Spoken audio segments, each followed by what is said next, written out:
Hello बच्चों, ये question आपको सामने दिया गया है। A bullet of mass M is fire horizontally into a large sphere of mass capital M radius R resting on a smooth horizontal table. The bullet hits the sphere at height h from the table and sticks to the surface. Right? If the sphere starts rolling without slipping immediately on impact, then h by r की ratio you have to find out. ठीक है, तो सबसे पहले आप इस question को ध्यान से पढ़ो। और यहाँ पर आपको इस तरह के क्वेश्चन में देखते हैं ना, दो बातें दिमाग में घूमनी चाहिए। एक को बोलते हैं कंजर्वेशन ऑफ लीनियर मोमेंटम और दूसरी चीज़ होती है कंजर्वेशन ऑफ एंगुलर मोमेंटम। ये दो चीज़ें आपके दिमाग में होनी चाहिए। ठीक है, ओके। जब लीनियर मोमेंटम कंजर्वेशन की बात करेंगे तो आपके पास एक बुलेट ऐसे मान लो, इसकी मास स्मॉल m है, इसके पास कुछ वेलोसिटी है v से। ठीक है, ये घूमते हुए जा रहा है, it's moving and striking here. ठीक है ना, यहाँ पे स्ट्राइक कर देता है और फिर दोनों साथ में जाते हैं क्योंकि स्टिक हो गया है। तो इनिशियल जो लीनियर मोमेंटम आप लिखोगे m इंटू वी लिखोगे। फाइनली दे स्टिक, फाइनली क्या हो रहा है, दोनों चिपक गए हैं, स्टिक हो गए हैं, तो आप लिखोगे m plus M into v dash. ये क्या हो गया, लीनियर मोमेंटम कंजर्वेशन। ठीक है, अभी हम लोग बात करेंगे conservation of angular momentum about the centre O. है ना, इसका आप एक काम करो, आप डायग्राम ड्रॉ कर लो इसको ऐसे। ठीक है, यहाँ पर जो वेलोसिटी है वो v है, v डैश, चलो साथ में जो मूव करेंगे वो वाली वेलोसिटी है। तो यहाँ से वेलोसिटी के लिए आप दो कंपोनेंट ड्रॉ कर सकते हो, एक टेंजेंशियली और एक इसके सेंटर की तरफ।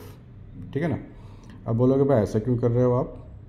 देखो, जब हम एंगुलर मोमेंटम कंजर्वेशन की बात करेंगे तो हम लोग जो एम वी आर लगाएंगे तो जो वेलोसिटी है वो perpendicular to the striking surface वाली बात होनी चाहिए, perpendicular to velocity to the axis. ये हमारे पास एक्सिस हमने ये ले लिया है, the axis is passing through the centre.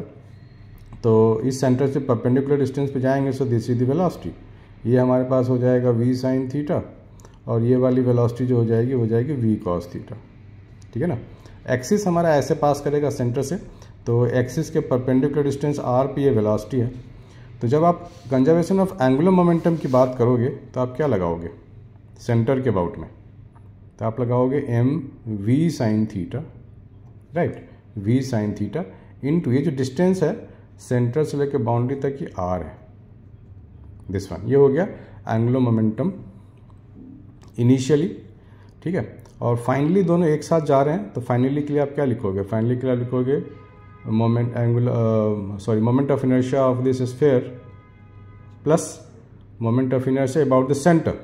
Centre के अबाउट मोमेंट ऑफ इनर्शिया छोटे से पार्टिकल के लिए तो एम आर स्क्वायर आ जाएगा, इनटू आप यहाँ लगाओगे ओमेगा डैश, यही लिखते हैं हम लोग। ठीक है, तो M v sine theta R into total moment of inertia into omega dash, या ये लिख पा रहे हैं हम लोग। तो आप एम वी की जगह लिख सकते हो m plus M v dash. इस एम वी की जगह क्या लिख सकते हैं हम लोग, यहाँ से क्या लिख सकते हैं, यहाँ से ट्रीटमेंट देंगे तो हमारे को मिल जाएगा m plus M into v dash sine theta r। ठीक है ना, और यहाँ से आप r स्क्वायर कॉमन ले सकते हो, तो 2/5m plus small m into omega dash, ये आप लिख सकते हो। ठीक है, अब यहाँ से एंगल को आपको हटाना पड़ेगा। Angle is not the required in this question, आप इसमें देख पा रहे हो एंगल की ज़रूरत नहीं होती है। तो अब वापस आप इस डायग्राम में जाओगे यहाँ पर। ठीक है, इस डायग्राम में वापस आओगे तो आपको क्या देखने को मिल रहा है, this is v and this is theta. तो ये जो डिस्टेंस है ये टोटल तो h है, राइट, और ये टोटल r है। तो ये जो डिस्टेंस निकल के आएगा ये वाला, ये हो जाएगा h माइनस r। ठीक है ना, इसको आप ऐसे जोड़ दो तो ये तो खैर रेडियस ही होगा ये वाला। So this is a right angle triangle, this is right angle triangle.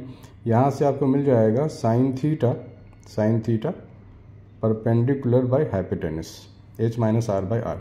तो साइन थीटा को आप यहाँ लिख सकते हो h minus R by R. ठीक है, चलो इसको सॉल्व कर लेते हैं। तो यहाँ मैं लिख सकता हूँ capital M plus small m, और साइन थीटा की जगह मैं लिखने वाला हूँ h minus R by R, और ये हो जाएगा v डैश आर।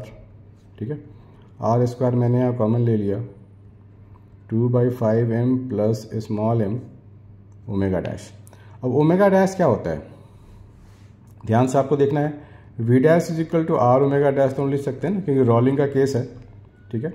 तो वी डैश को मैं क्या लिखूंगा, आर ओमेगा डैश, ये आर ओमेगा डैश में लिखने वाला हूँ, ये हो जाएगा एच बाई आर माइनस 1, इसको मैं डिनोमिनेटर में ले जाऊँगा और यहाँ मैं लिख दूंगा R square into omega dash, ठीक है ना। वी डैश की जगह मैंने सब्स्टिट्यूट कर दिया, आर ओमेगा आ गया। बस अब इसको अब आपको सॉल्व करना है, दैट्स इट। इसको अब आपको सिर्फ सॉल्व ही तो करना है, ठीक है ना। इसको सॉल्व कर लेंगे तो आर स्क्वायर इसका कट गया, ओमेगा डैश भी कट गया। So H by R is equal to -1 को अब आप राइट साइड ले जाओगे, ठीक है ना, -1 को। इसको आप लिखोगे 2m plus 5m upon 5m plus 5m plus 1। तो बेसिकली आपको क्या मिलने वाला है, आपको मिल जाएगा 7m, ठीक है, 5m 7m plus 10m whole divide by 5m plus m, ठीक है ना। So this is the answer 7m, ठीक है, plus 10m whole divide by, तो सी ऑप्शन आपको मिल रहा है answer. This is the C option you are getting here, है ना, ये आपके सामने है आंसर सी वाला, ठीक है। तो बस आपको कुछ चीज़ों का ध्यान रखना होता है, लीनियर मोमेंटम, एंगुलर मोमेंटम, और ये जो कॉन्सेप्ट है आपको भूलना नहीं है, काफ़ी इंपॉर्टेंट है ये। इसको आप मार्क कर लो जो भी आपको इंपॉर्टेंट लगता है, क्योंकि रियली में इंपॉर्टेंट है, क्योंकि बहुत सारे बच्चे ये कंपोनेंट नहीं समझ पाते हैं कि क्या कब लेना होता है। तो आपने इसको नोट डाउन कर लिया होगा मेरे ख्याल से, कि जब भी आप लोग एक्सिस के अबाउट में काम करेंगे तो परपेंडिकुलर जो डिस्टेंस पे जो वेलोसिटी बनता है, उस वेलोसिटी को एंगुलर मोमेंटम कंजर्वेशन में लिया जाता है, ठीक है बच्चों। तो मिलते हैं नेक्स्ट वीडियो में, बाय एंड टेक केयर।